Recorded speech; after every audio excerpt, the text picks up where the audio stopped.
Welcome back to Clean News MP. चलिए देखते हैं मध्य प्रदेश की 25 फटाफट बड़ी खबरों को। इससे पहले आप न्यूज को कहां से देख रहे हैं हमें कमेंट में जरूर बताएं। साथ ही वीडियो को लाइक करना बिल्कुल ना भूलें।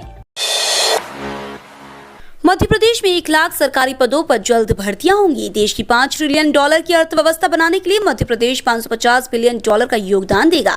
प्रदेश में अगले 1 साल में 1 लाख सरकारी पदों पर जल्द भर्तियां की जाएंगी।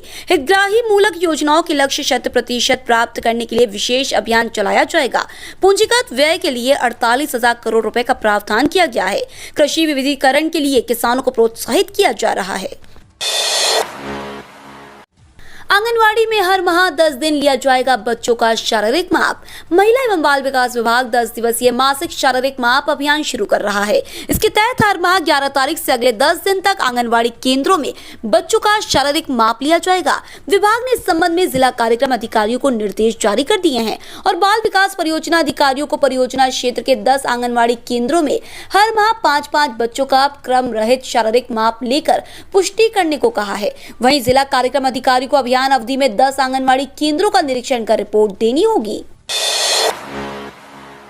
बीएड एमएड की आवंटन सूची आ जाएगी। 10,000 सीट पर मिलेगा प्रवेश। बीएड एमएड की खाली सीटें आज विद्यार्थियों को आवंटित होंगी। अतिरिक्त चरण की काउंसलिंग को लेकर उच्च शिक्षा विभाग आवंटन सूची जारी करेगा। करीब 10,000 सीटों पर विद्यार्थियों को प्रवेश मिलना है।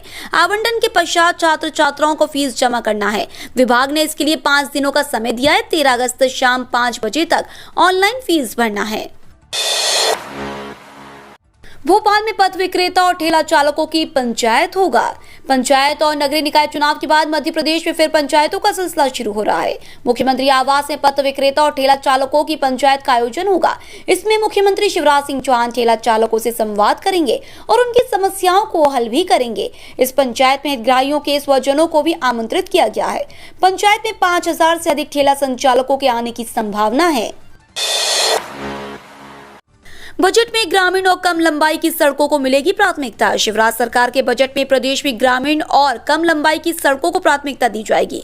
मुख्यमंत्री कार्यालय और लोक निर्माण विभाग ने इसके लिए तैयारी प्रारंभ कर दी है। विधायकों से उनकी प्राथमिकताएं पूछी गई हैं ताकि प्राथमिकताएं तय की जा सके। प्रथम अनुपूरक बजट में भी जनप्रतिनिधियों के प्रस्तावों को पर्याप्त स्थान दिया जाएगा। लोक निर्माण विभाग के अधिकारियों ने बताया कि अधिक लंबाई के मुख्य मार्ग केंद्र सरकार के आर्थिक सहयोग से बनाए जा रहे हैं। 3,000 करोड़ रुपए के नए प्रस्ताव भी मुख्यमंत्री शिवराज सिंह चौहान ने केंद्रीय मंत्री नितिन गडकरी को दिए हैं। रेलवे ओवरब्रिज और फ्लाईओवर केंद्रीय सड़क निधि से बनाए जा रहे हैं। इंदौर के देवी अहिल्या विश्वविद्यालय में होगी कृषि की पढ़ाई। इंदौर के देवी अहिल्या विश्वविद्यालय में अगले साल कई नए पाठ्यक्रम शुरू होंगे। कृषि क्षेत्र को प्राथमिकता देते हुए विश्वविद्यालय ने पहला बीएससी कृषि पाठ्यक्रम रखा है, लेकिन इसके लिए यहाँ कोई कृषि विभाग नहीं है। ऐसी स्थिति में पाठ्यक्रम को जीव विज्ञान अध्ययनशाला से संचालित किया जाएगा। सितंबर अक्टूबर में कोर्स का सिलेबस बनाएंगे। हालांकि पाठ्यक्रम की सीटें अभी तय नहीं हुई है। अधिकारियों के मुताबिक 30 से 60 सीटें रखी जाएंगी। इंदौर में सार्वजनिक शौचालय पर विज्ञापन से कमाई करेगी smart city company. Smart city company ने इंदौर में बने सार्वजनिक शौचालय और मूत्रालय पर विज्ञापन से कमाई के लिए एक बार फिर से योजना बनाई है। पूर्व में जिस एजेंसी को इस काम का जिम्मा दिया गया था वह स्मार्ट सिटी कंपनी को समय पर भुगतान नहीं कर रही थी। इस वजह से उसका टेंडर 2 माह पहले निरस्त कर दिया गया था।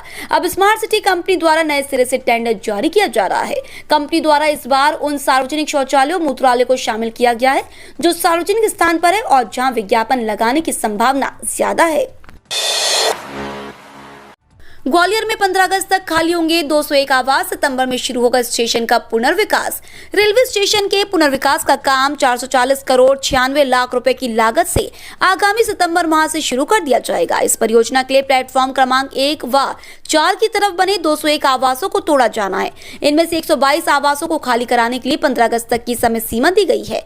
इस परियोजना की टेंडर प्रक्रिया में भाग लेने वाली 3 कंपनियों में से एक फर्म के चयन की प्रक्रिया प्रयागराज स्थित मुख्यालय में चल रही है और अगस्त माह के अंत तक कर फर्म का नाम फाइनल कर लिया जाएगा। स्टेशन का पुनर्विकास 24 माह की समय सीमा में किया जाना है। 5 वर्षों के लिए दिए जाएंगे रेत खदानों के ठेके। प्रदेश की नई रेत नीति अगले साल आएगी। इसके प्रारूप पर मंथन शुरू हो गया है। सरकार 3 की बजाय 5 वर्ष के लिए ठेका दे सकती है। जानकारों का मानना है कि इससे ठेकेदारों को 2 साल ज्यादा काम करने का मौका मिलेगा तो रेत के दाम नियंत्रित रहेंगे। वहीं जिला स्तर पर छोटे समूह बनाकर खदानें नीलाम करने की तैयारी है। बारिश के बाद नदी में पानी बढ़ने से भये कई वाहन। ग्राम आक्या में सुकली नदी में रविवार को अचानक बाढ़ आने से 10 कारें और दूसरे वाहन बह गए। ये वाहन वहां पिकनिक मनाने पहुंचे लोगों के थे। घटना से ठीक पहले लोग वहां नाच गाने और खुशियां मनाने में व्यस्त थे। उल्लेखनीय कि काटकूट से 8 किलोमीटर दूर ग्राम आक्या सोरियम वादियों के बीच बसा आदिवासी बाहुल्य छोटा सा गाँव है। समीप ही सुकली नदी बहती है। वहाँ इंदौर और आसपास के कई छोटे बड़े शहरों के लोग पिकनिक मनाने के लिए पहुंचते थे। अचानक पहाड़ों पर अधिक वर्षा होने से नदी का जलस्तर बढ़ गया और नदी के नजदीक खड़े कई 4 पहिया वाहन नदी की धारा में बहते चले गए। आईआईटी में दाखिले के लिए शुरू हुए रजिस्ट्रेशन। ज्वाइंट एंट्रेंस एग्जाम 2022 के लिए रजिस्ट्रेशन शुरू हो चुके हैं। कल से रजिस्ट्रेशन प्रक्रिया शुरू हो चुकी है और उम्मीदवार 11 अगस्त 2022 तक ऑफिशियल वेबसाइट पर जाकर रजिस्ट्रेशन कर सकते हैं। बता दें कि 12 अगस्त शाम 5 बजे के बाद रजिस्ट्रेशन प्रक्रिया समाप्त हो जाएगी। आवेदन करने के लिए उम्मीदवारों को 2800 का भुगतान करना होगा। वहीं महिला और आरक्षित कैटेगरी के उम्मीदवारों को केवल 1400 रुपए का भुगतान करना होगा। केंद्रीय प्रतिनियुक्ति पर नहीं जाएंगे प्रमुख सचिव फैज अहमद किदवई। प्रदेश के प्रमुख सचिव खाद्य नागरिक आपूर्ति फैज अहमद किदवई अभी केंद्रीय प्रतिनियुक्ति पर नहीं जाएंगे। सरकार ने उन्हें इसके लिए अनुमति नहीं दी है। केंद्र सरकार ने उन्हें अतिरिक्त सचिव के लिए सूचीबद्ध किया है। वहीं अपर सचिव छवि भारद्वाज, नंद कुमारम और उप सचिव स्तर के अधिकारी विकास नरवाल को केंद्रीय प्रतिनियुक्ति के लिए कार्य मुक्त कर दिया है। प्रदेश में सचिव स्तर के अधिकारियों की कमी है। यही कारण है कि प्रमुख सचिव स्तर के अधिकारियों को संभाग आयुक्त या समकक्ष पदों पर पदस्थ किया गया है। भोपाल और नर्मदापुरम संभाग में भारी वर्षा होने की आशंका। अलग अलग स्थानों पर 7 मौसम प्रणालियां सक्रिय है। मानसून ट्रफ भी मध्य प्रदेश के रायसेन सिवनी होकर गुजर रहा है। मौसम वैज्ञानिकों के मुताबिक बंगाल की खाड़ी में अति कम दबाव का क्षेत्र बन गया है। इसके मंगलवार को अवदाब के क्षेत्र में परिवर्तित होकर आगे बढ़ने की संभावना है, जिसके असर से आज से पूरे प्रदेश में वर्षा होने की संभावना है। विशेषकर भोपाल, जबलपुर एवं नर्मदापुरम संभागों के जिलों में कहीं कहीं भारी वर्षा भी हो सकती है। मध्य प्रदेश सरकार ने जारी की एडवाइजरी। मध्य प्रदेश सरकार ने पशुओं में हो रही लंपी स्किन डिजीज बीमारी को लेकर एडवाइजरी जारी की है। गाइडलाइन अनुसार रोग की पहचान एवं नियंत्रण के लिए सतर्क रहने के लिए कहा गया है। साथ ही संक्रमित क्षेत्र से अन्य क्षेत्रों में पशुओं को आवागमन प्रतिबंधित करने के निर्देश दिए हैं। संक्रमित क्षेत्र के बाजार में पशु बिक्री, प्रदर्शनी, खेल पर प्रतिबंध लगा दिया गया है। कमलनाथ ने कहा, जबलपुर में विकास के लिए करेंगे हर संभव मदद। ओवैसी जिंदाबाद के लगे नारे। नवनिर्वाचित महापौर जगत बहादुर सिंह अन्नू के शपथ ग्रहण समारोह में कमलनाथ ने जबलपुर वासियों के प्रति इस बात के लिए आभार जताया कि उन्होंने अन्नू को महापौर चुना। साथ ही उन्होंने नवनिर्वाचित पार्षदों को बधाई भी दी। उन्होंने कहा कि अन्नू को जबलपुर के विकास के लिए जो भी जरूरत आनी पड़ेगी, उसके लिए कांग्रेस के विधायक और संगठन हर संभव प्रयास करेंगे। किसानों के लिए अच्छी खबर। आज से 32 जिलों में शुरू होगी मूंग की खरीदी। मध्य प्रदेश के किसानों का इंतजार खत्म होने वाला है। आज से ग्रीष्मकालीन मूंग की न्यूनतम समर्थन मूल्य व खरीदी की प्रक्रिया शुरू होगी। मूंग की न्यूनतम समर्थन मूल्य 7,275 रुपए प्रति क्विंटल की दर पर खरीदी जाएगी। कृषि मंत्री कमल पटेल ने कहा है कि केंद्र और राज्य सरकार किसानों की आय को 2 गुना करने के लिए कृत संकल्पित है। सरकार ने किसानों को लाभान्वित करने के लिए ग्रीष्मकालीन मूंग की समर्थन मूल्य पर आज से खरीदी का निर्णय लिया है। विभाग की बड़ी तैयारी, तैयार होगी कमेटी। मध्य प्रदेश सरकार द्वारा बिजली कंपनी के कार्यशैली में महत्वपूर्ण बदलाव किए जा रहे हैं। नियम में होने वाले इस महत्वपूर्ण बदलाव का सीधा लाभ आम जनता को मिलेगा। वहीं बिजली बिलों की शिकायतों को निपटाने में अब राज्य सरकार पार्षदों का भी साथ लेगी। बता दें कि बिजली बिल से जुड़ी शिकायतों के निराकरण का काम पार्षदों को सौंपा जाएगा। इसके लिए इलाके में पार्षद और उपभोक्ताओं की कमेटी तैयार की जाएगी। कमेटी में बिजली कंपनी के अधिकारियों के अलावा अशासकीय सदस्य भी मौजूद रहेंगे। यात्रियों के लिए अच्छी खबर। 10-11 अगस्त को इंदौर से चलेगी रक्षाबंधन स्पेशल ट्रेन। इंदौर के रेल यात्रियों के लिए खुशखबरी है। बीते दिन से इंदौर गांधीधाम सुपरफास्ट एक्सप्रेस शुरू हो गई है। इस ट्रेन का दोनों दिशाओं में देवास, उज्जैन, रतलाम पर ठहराव दिया गया है। वहीं रेलवे ने इंदौर से मुंबई जाने के लिए 2 रक्षाबंधन स्पेशल ट्रेनों का ऐलान किया है। इंदौर होगा अभी और स्मार्ट। विकास कार्य में तेजी के लिए एजेंडा तय। 3 महीने में होंगे कई निर्माण कार्य। इंदौर में महापौर का चुनाव संपन्न हो गया है। वहीं महापौर पुष्यमित्र भार्गव ने शपथ ग्रहण करने के साथ ही विकास कार्य की गतिविधियां तेज कर दी है। दरअसल इंदौर नगर निगम के नए महापौर पुष्यमित्र भार्गव ने शपथ लेने के साथ ही 2 महत्वपूर्ण आदेश जारी कर दिए। महत्वपूर्ण आदेश में वैद कॉलोनी में ऑनलाइन सिस्टम से 1000 वर्ग फीट के प्लॉट बिना रुकावट के 72 घंटे में स्वीकृत किए जाएंगे। हालांकि बाद में इसे घटाकर 48 से 24 24 घंटे किए जाने की संभावना भी जताई गई है। इसके अलावा 3 महीने की प्लानिंग के संकल्प भी जारी किए गए हैं। लाखों कर्मचारियों के लिए अच्छी खबर, प्रमोशन में आरक्षण पर विभाग ने जारी किया आदेश।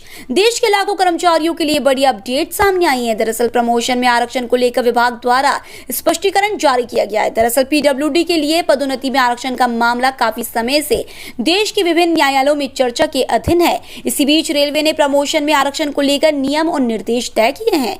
कर्मचारियों को इसी नियम और निर्देश के तहत प्रमोशन में आरक्षण का लाभ दिया जाएगा। व्हाट्सएप के ये फीचर्स बना देंगे आपकी चैटिंग मजेदार, बढ़ेगी एडमिन की पावर। आजकल की दुनिया में व्हाट्सएप सबसे प्रचलित सोशल मीडिया प्लेटफॉर्म में से एक है। अपने यूजर्स तक बेहतरीन सुविधा पहुंचाने के लिए अक्सर व्हाट्सएप अपडेट करता है। एक बार फिर कंपनी नए फीचर के साथ सामने आ चुकी है। हाल ही में व्हाट्सएप ने ग्रुप चैट के मेंबर की संख्या को लेकर बड़ा अपडेट किया है। जहाँ पहले ग्रुप मेंबर्स की संख्या 100 थी, उसे बढ़ाकर 512 कर दी गई है। वहीं यूजर्स को इंस्टाग्राम की तरह रिएक्शन में इमोजी का ऑप्शन भी दिया गया है। अब व्हाट्सएप अपने नए फीचर सी पास्ट पार्टिसिपेंट्स पर काम कर रहा है। इंदौर के बैडमिंटन खिलाड़ियों को सफलता। मंडला में आयोजित 56वीं राज्य स्तरीय बैडमिंटन स्पर्धा में इंदौर के खिलाड़ियों ने शानदार प्रदर्शन किया। इंदौर के वत्सल सोमन को राज्य विजेता का खिताब मिला। बालक एकल 19 वर्ष में इंदौर के वत्सल सोमन ने आदित्योम जोशी को 23-21, 21-12, 21-17 से हराकर राज्य विजेता का खिताब अपने नाम किया। बालिका एकल 19 वर्ष में इंदौर की गौरी चित्ते ने दूसरा स्थान हासिल किया।